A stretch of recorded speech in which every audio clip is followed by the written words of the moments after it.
उज्जैन मध्य प्रदेश का वो शहर जो क्षिप्रा नदी के तट पर स्थित है। ये शहर विक्रमादित्य के राज्य की राजधानी थी।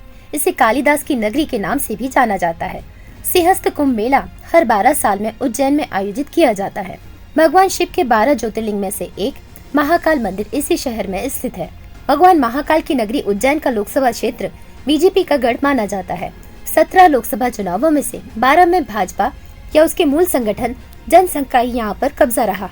यहाँ की 63.49% जनसंख्या ग्रामीण क्षेत्रों में तथा 36.51% जनसंख्या शहरी क्षेत्रों में रहती है। उज्जैन लोकसभा के अंतर्गत 7 विधानसभा सीटें आती हैं। नगाड़ा, खजरौड़, घटिया, बड़नगर, महिदपुर, उज्जैन उत्तर, उज्जैन दक्षिण, आलोट और तराना यहाँ की विधानसभा सीटें हैं। उज्जैन संसदीय क्षेत्र में शामिल उज्जैन दक्षिण विधानसभा क्षेत्र के विधायक डॉक्टर मोहन यादव मध्य प्रदेश के मुख्यमंत्री हैं। ऐसे में इस सीट से लोकसभा चुनाव जीतना इस बार बीजेपी के लिए प्रतिष्ठा का सवाल बन गया है। संसदीय क्षेत्र की 8 में से 6 विधानसभा सीटें भाजपा के पास हैं। बाकी की 2 तराना और महिदपुर पर कांग्रेस का कब्जा है। मध्य प्रदेश की उज्जैन लोकसभा सीट पर भी भारतीय जनता पार्टी का कब्जा है। शुरुआत में कांग्रेस ने इस सीट पर जीत हासिल की, लेकिन उसके बाद से यहाँ लगातार वह कमजोर होती चली गई।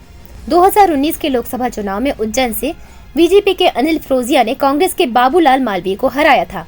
अनिल फिरोजिया को 7,91,663 वोट और बाबूलाल मालवीय को 4,26,026 वोट मिले, जबकि बीएसपी के सतीश परमार को 10,998 वोटों से ही संतोष करना पड़ा।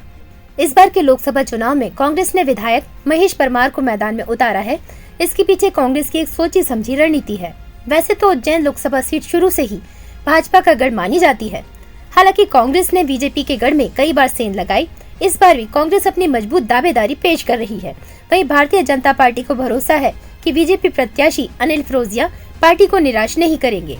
आपको बता दें कि 2018 के विधानसभा चुनाव में कांग्रेस उम्मीदवार महेश परमार और बीजेपी उम्मीदवार अनिल फिरोजिया ने तराना विधानसभा सीट से एक दूसरे के खिलाफ चुनाव लड़ा था। तब महेश परमार ने अनिल फिरोजिया को हरा दिया था। इसी के चलते बीजेपी चुनाव जीतने के लिए पूरी ताकत यहाँ लगा रही है। बीजेपी प्रत्याशी अनिल फिरोजिया का कहना है कि इस बार चुनाव में पुराना हिसाब किताब पूरी तरह से चुकता हो जाएगा। वहीं कांग्रेस प्रत्याशी महेश परमार का कहना है कि इस बार कांग्रेस की ही जीत होगी।